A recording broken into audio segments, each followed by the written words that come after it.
ሶስት ምሳሌዎችን ጠቅሶ አሁን የጠቀሱላችሁ በሉቃስ ወንጌል ምዕራፍ 15 ላይ አስተማረ። የመጀመሪያው ምሳሌ እንደዚህ ላይ አንድ ሰው 100 በጎች ነበሩት ይላል። እረኛ ነው። በግ በመጠበቅ የሚተዳደር ሰው ነው። እየሰማችሁ ስንት በጎች ነበሩት? 100 በጎች ነበሩት። ቀኑን ሙሉ በግ አሰማርቶ ማታ ወደ ቤቱ ሲገባ ከ100 በጎች መካከል አንድ በግ እንደጠፋበት አስተዋለ። ከ100 በግ አንድ ሲጎድል ስንት ቀረው? 99። ይህ እረኛ 100 በጎች ውስጥ አንድ እንደጠፋ ሲያውቅ 99ኙን በጎች እዚያው በረት ውስጥ ትቶ አንዱን በግ ፍለጋ በጨለማ ወጣ።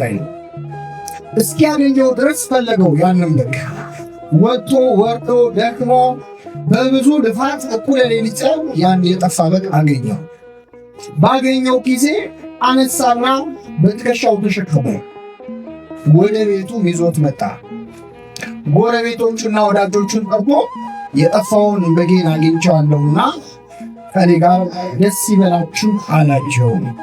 በአንድ ኃጢአተኛ ንስሐ መግባትም በሰማይ መላእክት ዘንድ ደስታ ይሆናል አለ ክርስቶስ። የመጀመሪያው ምሳሌ ነው። ሌላ ምሳሌ ተናገረ ጌታችን። ለአንዲት ሴት ደግሞ 10 ድሪም ነበራት። ድሪም ወይም ድርሃም ማለት ሳንቲም ነው። አንዳንዶች ድሪ የሚለውን ቃል ይዘው ጌጥ ይሉታል። እኛ በሳንቲም እንይዘዋለን። 10 ሳንቲሞች የነበሯት ደግሞ አንዲት ሴት ነበረች። ይህቺን ሴት ከ10 ሳንቲሞች መካከል 1 ሳንቲም ጠፋባት። እንግዲህ ኑሮ ተወዳጅ መሰለኝ። የዛን ጊዜ ስንት ሳንቲም የጠፋበት? መጥረጊያ ይዛ መብራት አብርታ ቤቱን ጠርጋ ቆሻሻውን ጥግ አርጋ እዛ ቆሻሻ ውስጥ ቆፍራ ያንን ሳንቲም እዛው ቤት ውስጥ ከቆሻሻው መሃል ፈልጋ አገኘችው። አሁን እዚህ ጉባኤ ላይ 1 ብር ሳንቲም ጥላችሁ ብትሄዱ በቤት ስትሄዱ መጥፋቱን ብታውቁ መጥረጊያ ይዛችሁ ትመጣላችሁ። ይዞባችኋል ማለት ነው። ቁርአን አናውየሩም ታይ ያገኘው ሰደው ልጅ 1 ሳንቲም ፍለጋ ቆሻሻውን ጥርጋ ከቆሻሻው መሃል ፈልጋ አወጣችው። እሷም እንደባለበጉ የጠፋውን ሳንቲሜን አገኘሁት ከኔ ጋር ደስ ይበላችሁ አለች። ሶስተኛ ምሳሌ ክርስቶስ የመጨረሻ ምሳሌ ተናገረ። ሶስተኛ አንድ እጅግ በጣም ባለጠጋ ሰው ነበር አለ።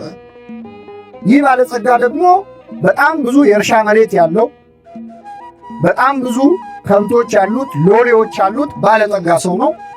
ግን የወለዳቸው ልጆች 2 ልጆች ብቻ ነበሩ፣ 2 ወንድ ልጆች ብቻ። የዚህን ባለጸጋ ሀብቱን የሚወርሱት ልጆቹ ናቸው። ግን ሀብቱን ለመውረስ አባታቸው መቼ ነው ምን ሲሆን ነው? ሲሞት። ይገርማችኋል። ትንሹ ልጅ ግን ቢያይ አባቷን ሙታል ማለት ቀኑ አልደርሳል። ስለዚህ በቁሙ መጣና አባቴ ሆይ የሚደርሰኝን ገንዘብ አሁኑኑ ስጠኝ አለ። አንድ ልጅ አባቱ በሕይወት እያለ ውርስ ከጠየቀ በተዘዋዋሪ ምን እየተመኘ ሞቱ። አባት ግን አላስገደደው። አንተ በቁሜ ተናዘዝልኝ ትላለህ አላለው። የሚደርሰውን ገንዘብ ከፈለና ሰጠው። ይህ ልጅ ቢቆይ የአባቱን ሀብት ከወንድሙ ጋር ለ2 እኩል ይካፈል ነበር። አሁን ግን ለ3 ነው የሚካፈሉት። 1/3 ነው የሚደርስ። 1/3ውን ሰጠው። የአባቱን ሀብት ተቀብሎ ወደ ሩቅ ሀገር ሄደ ይላል። እግዚአብሔር ብዙ ጊዜ የማይሰጠን ሲሰጠን እንደምንሄድ ስለሚያውቅ ነው። እና ብን ብሎ ጠፋ። እንደው አባቴ እንደው እዚሁ እስኪያረጅ እስኪሞት እንኳን አጠገቡ ልሁን እዚሁ ከተማ ልኑር አላለም። ገንዘቡን ይዞ ወደ ሩቅ ሀገር ሄደ። በሄደበት ሀገር ካገኘው ጋር በልቶ ካገኘው ጋር ጠጥቶ ገንዘቡን በአጭር ጊዜ በትኖ ጨረሰ። ገንዘብ ለማግኘት ነው እንጂ ለማጥፋት ከብዳል። በተለይ ያለፉበት ገንዘብ ከሆነ በጣም ቀላል። ስለዚህ ገንዘቡን ጨረሰ። ይህ ልጅ ገንዘቡ አለቀ። ገንዘቡ ሲያልቅ ደግሞ ጓደኞቹ አለቁ። ይሄ ሆይ ሆይ የሚሉት እንብላ እንጠጣ የሚሉት ወዳጆቹ ከለዩት፣ ባዶ እጁን ቀረ። ስለዚህ ሰው ቤት ለመኖር ተገደደ። ቤት አልሰራም፣ ንብረት አላፈራም። ስለዚህ ወደ አንድ ሰው ቤት ገብቶ እባክህ አስጠጋኝ አለው። እሺ አሳድርሃለሁ፣ ግን ቀን ስራ ሰጥሃለሁ አለው። ስራው ጥሩ ስራ እንዳይመስላችሁ፣ አሳማዎች አሉ፣ እነሱን ጠብቃለሁ። ይህ ልጅ ተንደላቆ ያደገ ልጅ፣ ምንም ስራ ሰርቶ ማያቅ ልጅ ከዛ የድሎት ህይወት ወጥቶ የመጠባቂ ሆነ ያሳማ። ሐሳማ በግዕዝ ፍጹም አስቀያሚ ማለት የመጨረሻ ቆሻሻው እንስሳ እና ይህ ልጅ አሳማ እየጠበቀ በዛ በሚሸት በረት ውስጥ መዋል ጀመረ። ግን እዛ በረት ውስጥ ሆኖ ከሽታው በላይ በጣም የሚያስቸግረው ረሃብ ነበረ። በጣም ይቸግረው ነበር፣ ይርበው ነበር። አሳማዎቹ ከሚበሉት ምግብ ሊበላ ይመኝ ነበር ይላል። ምን ነው እነሱም ባረገኝ እስከ ማለት ደረሰ። ይህን ጊዜ ወደ ልቡ ተመለሰ ይላል። እግዚአብሔር ሁላችንን ወደ ልባችን ይመልሳል። ምን አለ? በአባቴ ቤት እንጀራ የሚተርፋቸው አገልጋዮች ስንት ናቸው? እኔ እዚህ በረት ውስጥ ቁጭ ብዬ በሽታ ውስጥ ሆኜ ረሃብ ሊደፋኝ ነው፣ ሊገለኝ። በአባቴ ቤት ግን ጠግበው በዚህ ሰዓት ምግብ የሚደፉ ጠግበው ለውሻ የሚሰጡ በጣም ብዙ አገልጋዮች አሉ። ስለዚህ አሁኑኑ ተነስቼ ወደ አባቴ ሄዳለሁ። አባቴን እንዲህ እለዋለሁ፣ አባቴ ሆይ በሰማይና በፊትህ በደሉ። በሰማይ በእግዚአብሔር ፊት አባትህን እናትህን አክብር ባለ በእግዚአብሔር ፊት፣ በምድር ደግሞ በአንተ ፊት በደሉ። ከእንግዲህ ወዲህ ልጅ ልባል አይገባኝም። ቤትህ ውስጥ ካሉት አገልጋዮች አንዱ አድርገኝ እለዋለሁ። ተነስቶ ወደ አባቱ መጣ። አባቱም ይገርማቸዋል፣ ገና ከሩቅ ሳለ አየውና አዘነለት ይላል። አዘነበት አይደለም፣ ምን አለለት? ወደ እርሱ ሮጠና አቀፈና ሳመው። ወደ እርሱ ሮጠና አቀፈና ሳመው። ልጁ አባቴ ሆይ ልጄ ልባል አይገባኝም አለ። አባት ግን አላስጨረሰው። ከሁሉ የተሻለ ልብስ አምጡና አልብሱት፣ ለጣቱ ቀለበት ለእግሩ ጫማ ስጡት፣ የሰባውን ፍሪዳ አምጡና ረዱት፣ እንብላ ደስ ይበለን።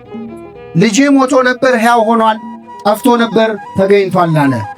ደስ ይላቸው ጀመር ይላል። ይህ ሁሉ ሲሆን ይህ ባለጸጋ ስንት ልጆች አሉት ብያቸዋል? ታላቅ ወንድሙ እርሻ ሲያርስ ውሎ በዚህ ሰዓት ወደ ቤት መጣ። ሲመጣ ቤቱ እልልታ በእልልታ ሆኗል።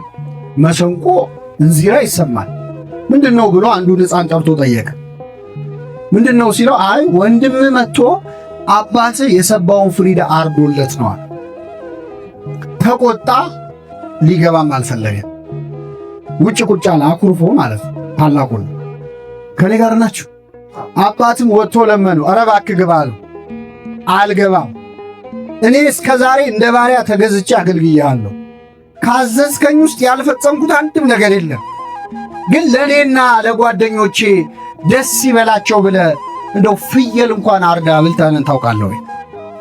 ዛሬ ግን ገንዘብህን ከጋለሞቶች ጋር በልቶ ይሄ ልጅህ ሲመጣ አለ። ይሄ ብለህ ለሱ ምኑ ነው? ይሄ ልጅ ሲመጣ ፍሪዳ አረድክለታል።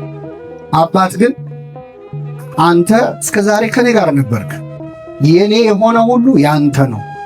ነገር ግን ይህ ወንድምህ አለ። ይህ ምን ልጅህ፣ ይህ ልጅህ ያለውን ወንድምህ ብሎ አረመው። ጠፍቶ ነበር ስለተገኘ፣ ሞቶ ነበር ሕያው ስለሆነ ደስ ሊለን ሐሴትም ልናደርግ ይገባናል አለው ይላል። ስለ ቃሉ የአምላካችን ስም የተመሰገነ ይሁን።